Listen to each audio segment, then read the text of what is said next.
गुरु प्यारी साध संगत जी, आप सबको चरण सिंह जी महाराज के जन्मदिन की लख लख बधाइयाँ।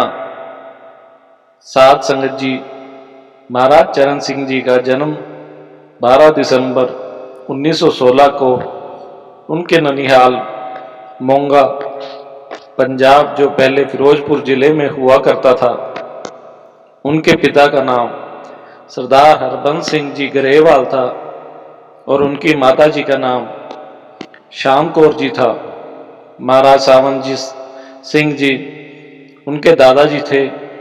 उनकी पहली बार चरण सिंह जी को जब उनकी गोद में बिठाया गया तो उन्होंने सबके सामने यह कहा कि इस बच्चे पर परमपिता परमात्मा कुल मालिक की अपार कृपा है और यह बच्चा उस दौलत से पूरी दुनिया को माला माल कर देगा। महाराज चरण सिंह जी 3 भाइयों और 4 बहनों में सबसे बड़े थे। महाराज चरण सिंह जी का बाल अवस्था परिवार के साथ सिकंदरपुर में बीता। यह सिरसा हरियाणा में है। फार्म के पास बच्चों की पढ़ाई का कोई स्कूल नहीं था, तो सावन सिंह जी महाराज ने चरण सिंह जी को अपने पास डेरे में बुला लिया, जहां से वह स्कूल जा सकते थे। इस तरह से डेरा ही महाराज चरण सिंह जी के लिए घर बन गया। उनकी देखभाल का जिम्मा सावन सिंह जी महाराज ने बीबी रल्ली को दिया। चरण सिंह जी महाराज सावन सिंह जी महाराज को काफी समय तक अपना पिता समझते थे। चरण सिंह जी महाराज को अपने दादा सावन सिंह जी के साथ बहुत गहरा प्यार था। महाराज चरण सिंह जी की प्राथमिक शिक्षा डेरे से 2 किलोमीटर बालसराय गांव के विद्यालय में और मैट्रिक तक की शिक्षा 6 किलोमीटर दूर बाबा बकाला के विद्यालय से प्राप्त की। बड़े महाराज ने उन्हें इतनी छोटी आयु में 15 मिनट तक चुपचाप बैठने का आदेश देकर परमार्थ का पहला पाठ पढ़ाया। बेबी रली को यह जिम्मेदारी दी गई कि वह उन पर पूरी नजर रखे और रोज सत्संग भी सुनने का हुक्म दिया।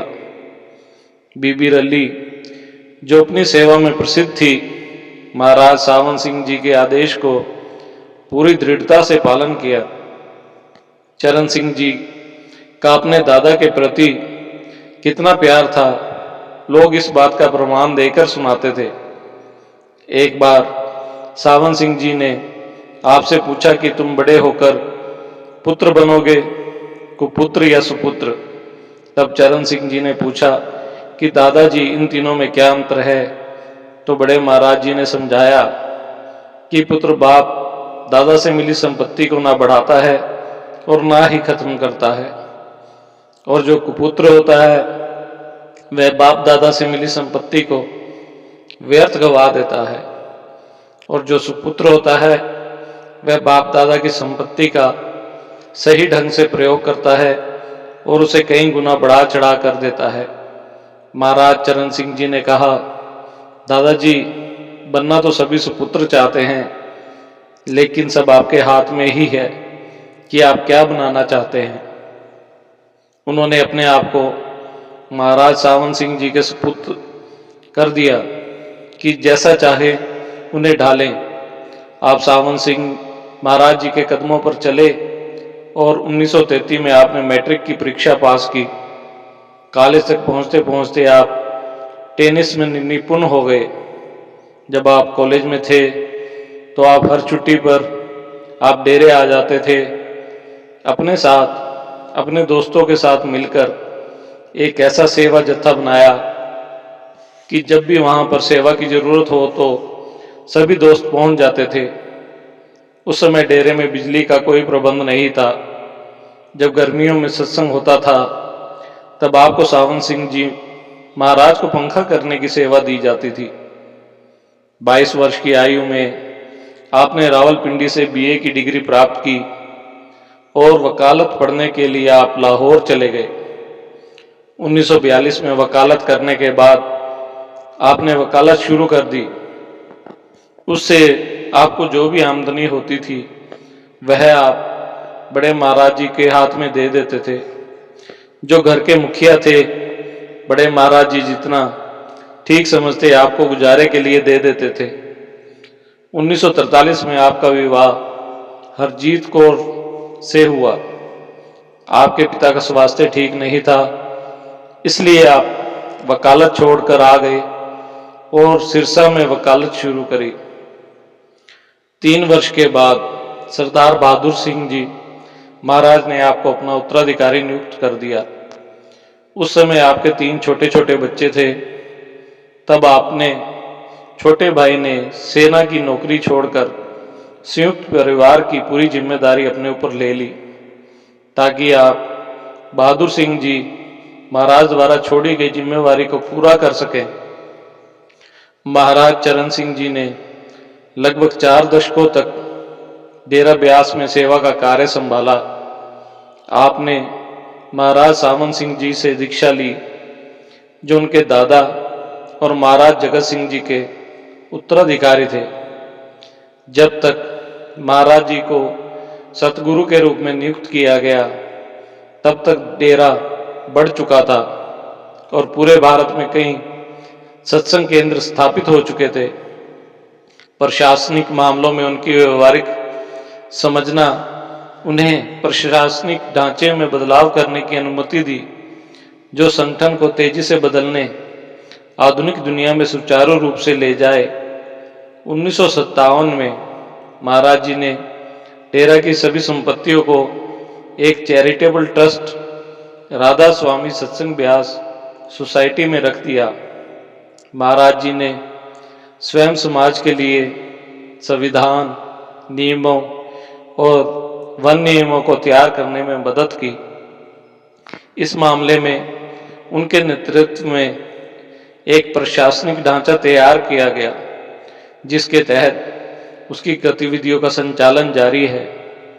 राधा स्वामी सत्संग ब्यास के आध्यात्मिक प्रमुख के रूप में महाराज चरण सिंह जी को संत मत शिक्षाओं से संक्षिप्त और स्पष्टीकरण के लिए जाना जाता था, जो उनके कानूनी प्रशिक्षण और अभ्यास का प्रतिबिंब था। उनके पास विदेश के साथ साथ भारत के भी कई शिष्य थे, जो अक्सर विकास इंटरनेशनल गेस्ट हाउस में साथ थे और आपने लगातार सवाल जवाब सत्र आयोजित करते थे। इनमें से कई पुस्तकों में और ऑडियो रिकॉर्डिंग के रूप में प्रकाशित हुए। आप संत मत के मार्ग की व्यापक समझ प्रदान करते थे। उनके मार्गदर्शन में संत मत पर पुस्तक लगभग हर भारतीय भाषा में प्रकाशित हुई। महाराज चरण सिंह जी ने एक चिकित्सा नेत्र शिविर, धर्मार्थ अस्पताल खोली और आपदा प्रबंधन परियोजनाओं और मुफ्त भोजन वितरण कार्यक्रमों की शुरुआत की, जो आज भी उनकी विरासत के रूप में जारी है। उन्होंने राधा स्वामी सत्संग ब्यास समिति और महाराज Jagat Singh medical relief society बनाई। महाराज चरण सिंह जी ने कई प्रकार की पुस्तक लिखी हैं। महाराज चरण सिंह जी ने भी अपने सत्संगों में उस नाम में भक्ति में लगने को कहा कि इस कलयुग में उस नाम के बगैर और कोई साधन नहीं है इस दुनिया से मुक्ति पाने का। वह नाम की दौलत चोरों के अंदर भी है और डाकू के अंदर भी है और संतों और महात्माओं के अंदर भी है, लेकिन फर्क सिर्फ पहचान का है। अगर हम एक बैटरी को रेडियो के साथ जोड़ दें तो हम चाहे जिस मर्जी मुल्क की खबर सुन सकते हैं। इस तरह संत महात्माओं से मिलने का एक ही रास्ता है। अगर हम उनकी संगत करते हैं तो वह हमें भी अपने उपदेश पर अमल करवा कर उस परमात्मा में समा लेते हैं। मकसद तो सबका एक ही है कि भजन सिमरन करो और अपनी आत्मा को उस परम पिता परमात्मा से मिलाओ। 1 जून 1990 को हमारे प्यारे सतगुरु हम सबको रोता हुआ छोड़कर ज्योत में समा गए। हम सबकी जिम्मेवारी मौजूदा सरकार बाबा जी को दे दी गई, जिन्होंने हम सबको उनसे भी ज़्यादा प्यार दिया, यानी रूप बदलकर वह डेरे में वापस आ गए। इसी के साथ इजाज़त चाहते हैं, मिलते हैं फिर एक नई साखी के साथ। राधा स्वामी जी।